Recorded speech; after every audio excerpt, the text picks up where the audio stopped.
Welcome to Porch Play Chats, sponsored by IPA-USA or the American Association for Promoting the Child's Right to Play. IPA-USA is the affiliate in the United States of the World Organization, the International Play Association.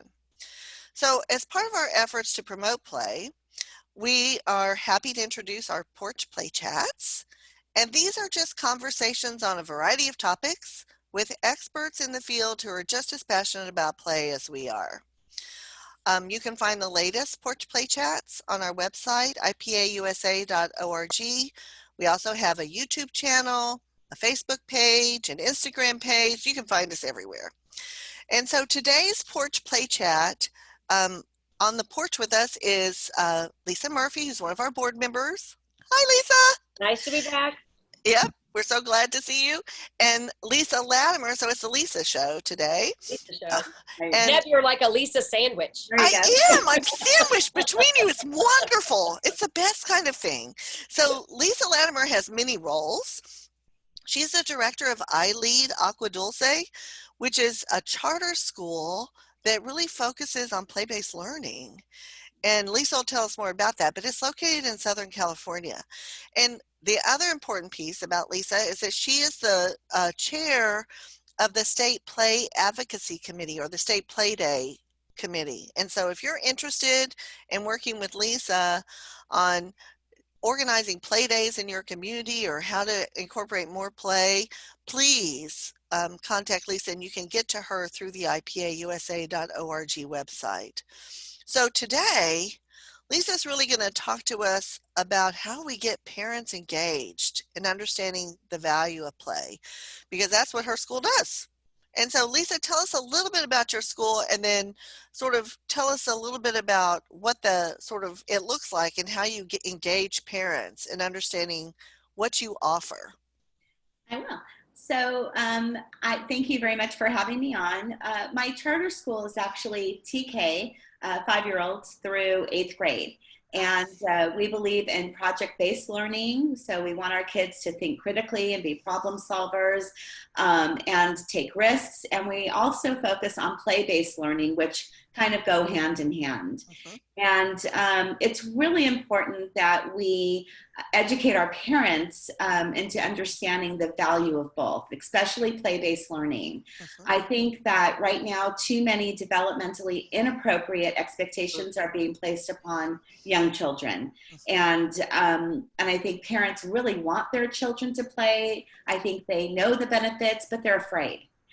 They're afraid because of high stakes testing. They're afraid because very early on they're told that their kindergarten child has to master all of the academic concepts by the end of kindergarten, or they're going to be behind, and that's simply not true. So we have done a very good job and very intentional about educating our parents on the importance of play and why it is so essential, especially in school.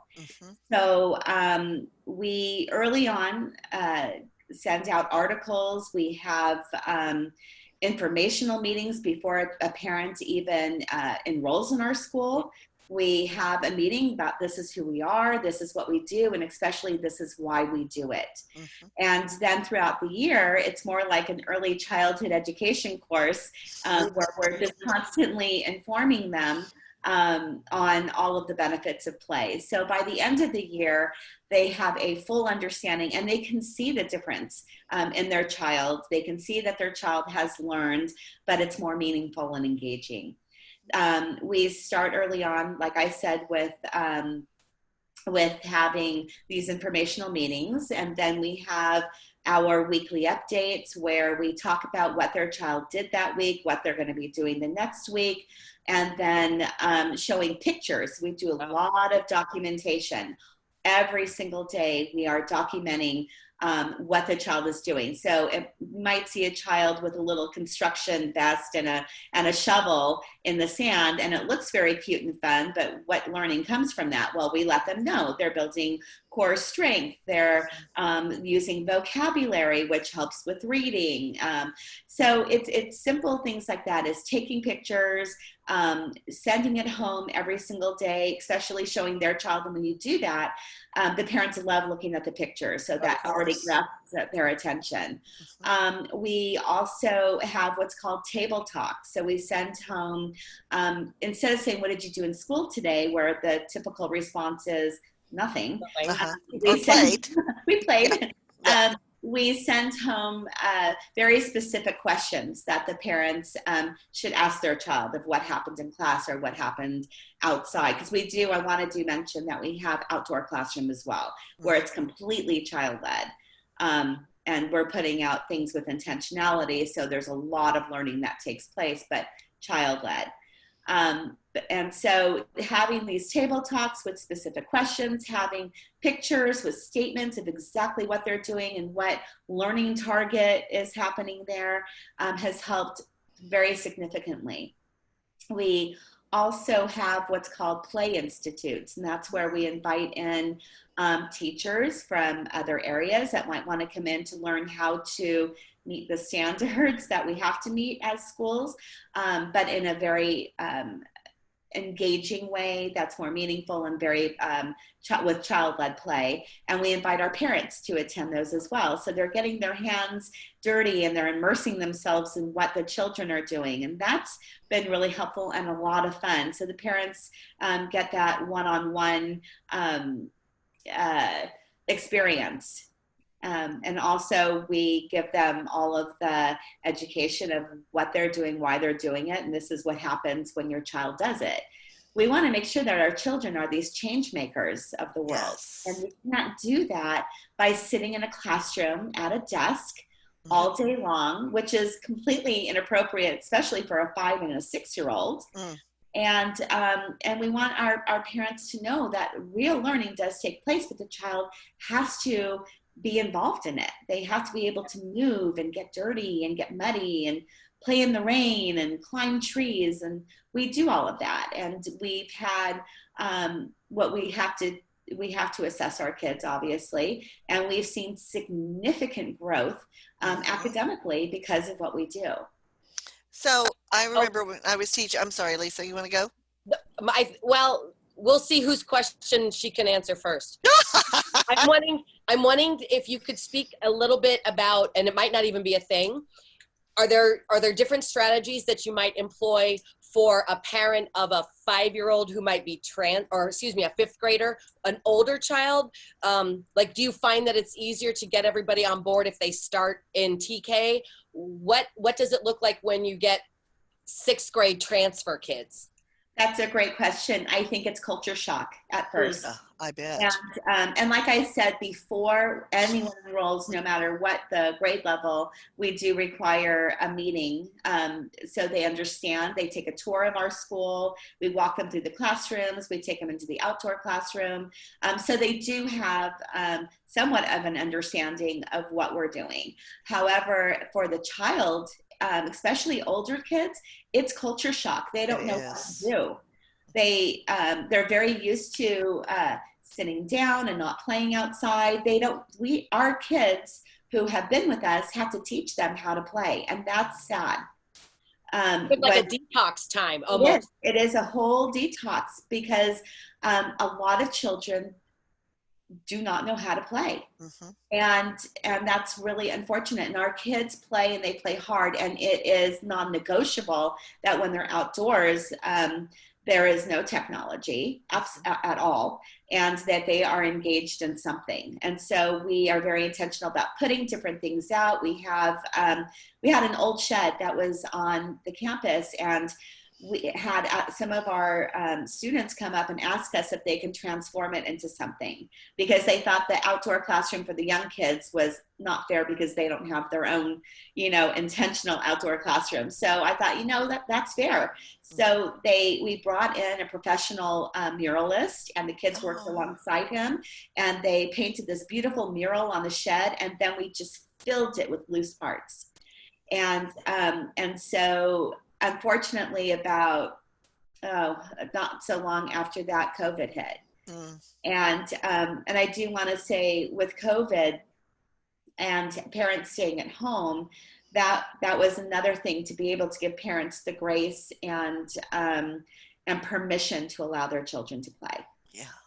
Yeah. And so, but we value it. We value it so much that we are working so hard on how we're going to have safe play when we do come back to school, because that is incredibly important, that our children are not within four walls the entire time, and that they're outdoors and moving and engaging in a safe way.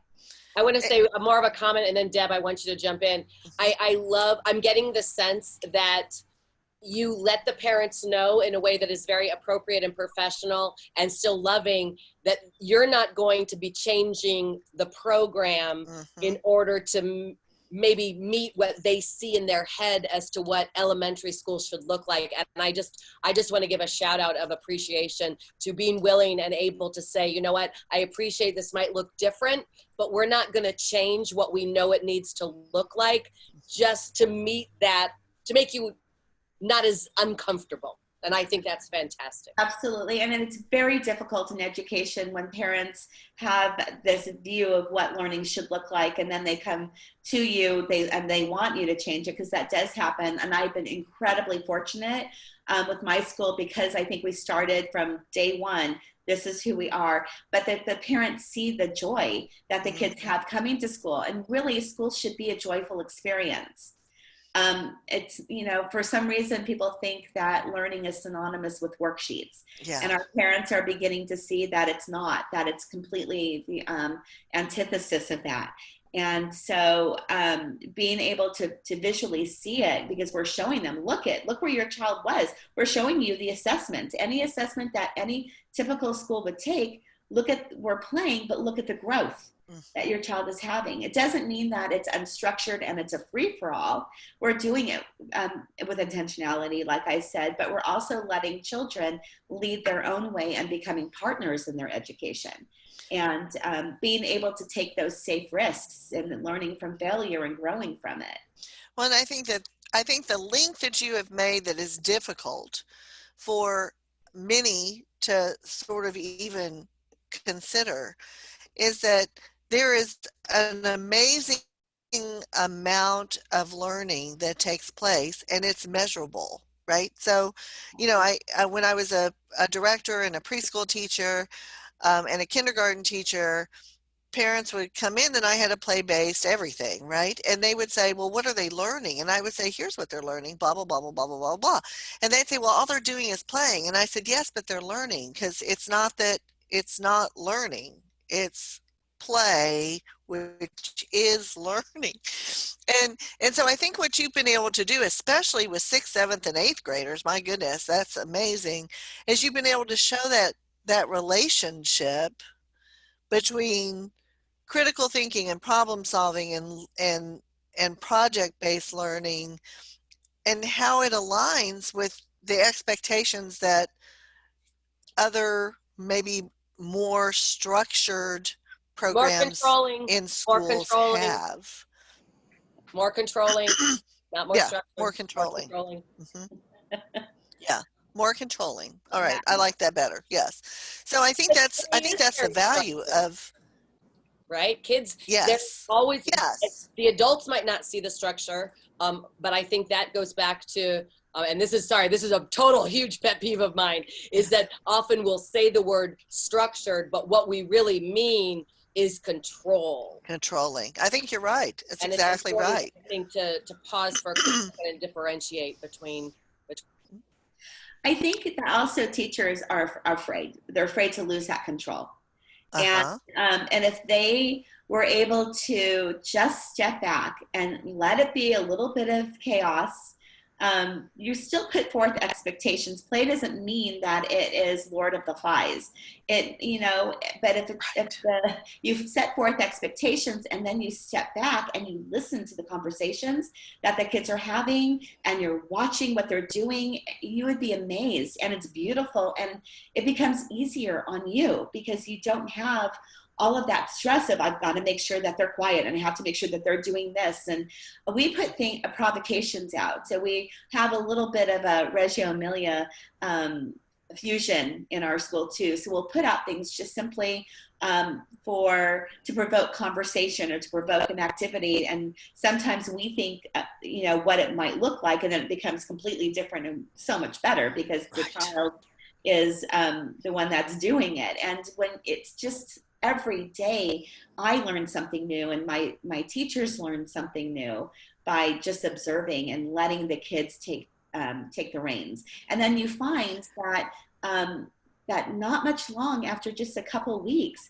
you get into this routine, and we have not had, I have to say, knock on wood, any discipline issues other than, okay, we're very proactive in teaching our kids to be kind and to be respectful, but they're so engaged in what they're doing, they don't have time to argue with each other and fight with each other. Our 5-year-olds play with sticks. They run up the slide, but they're very mindful about their surroundings because we're teaching them that. So we have a place where, we have bubbles going and music going, and the children know the expectations of what it's like to be an I leader, is what we call them, because we're very proactive about 7 habits and character, and setting forth those expectations. And then we give them that trust that they're going to do that. And I think that there's such a lack of trust that is the trust is not given to children. Mm-hmm. And when you give them that trust, and you gain that, it's almost like we want to protect them. Yeah. When you trust them enough to do it. You're right, exactly. So, Lisa, can you hear me? Yeah, there you are. Yeah, I don't know who froze up. Somebody froze up. It might have been me. But the trust of the program comes from the parents. I mean, from day one, that has to be there, because I think you can, and I'm speaking from my own experience here. I've had parents who take the tour and they're like, I don't know, but I trust you that this is what's best for my kid. And so they approach the program and they embrace the program through maybe a different angle, but it still comes back to trust being, really seriously at the heart of it. And to get that trust, you have to build relationships, which is very important. You have to make sure that you are teaming with those parents.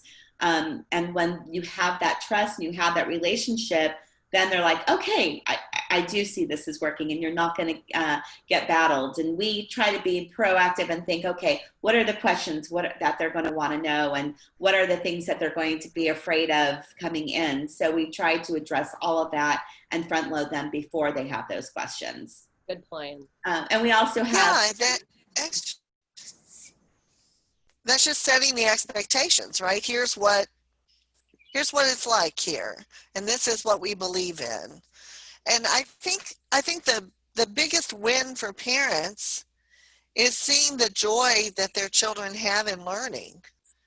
And so they're joyful when they come back, and parents can certainly see the contrast, right?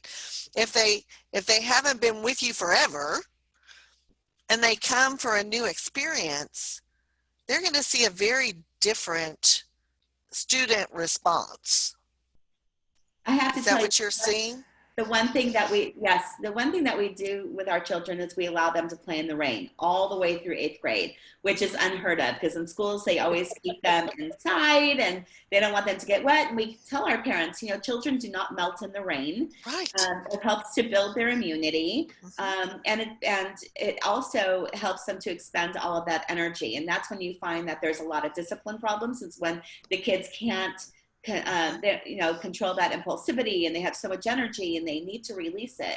So as the kids understand the expectations, they have to bring a change of clothes or a change of shoes, and they're allowed to play. In the first few days of rain, we won't get a lot of rain in California, but the very first couple of days, the kids went mud womping. I mean, we're talking sliding right through the mud. And I felt so bad for my maintenance guy in the bathrooms when the kids were changing. But oh God, yeah.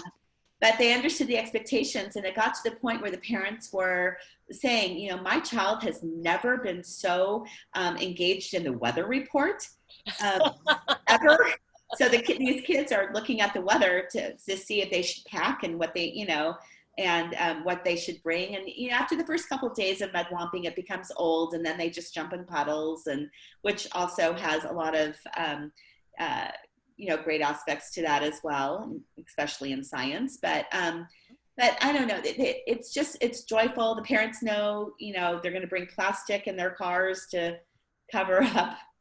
And then we also honor, parents who rather not, have their child going through the mud, and the children know that, as well. But because of that, our kids are, when they go into the classrooms, it's whoosh. They've ready to now receive. Right? Yeah. It's been a very healthy, appropriate balance to that, to the up and to the down, right? And they're able to focus more on what's being presented to them. Lisa, this has been amazing. We need like 6 more of these. This is like orientation for parents, like what is covered in that expectations that you lay the foundation for. And then I would love for some, and maybe we can put it on the YouTube channel, your outdoor class. Remember when you sent that video? I have it somewhere. Yeah. I have it in my best practices thing.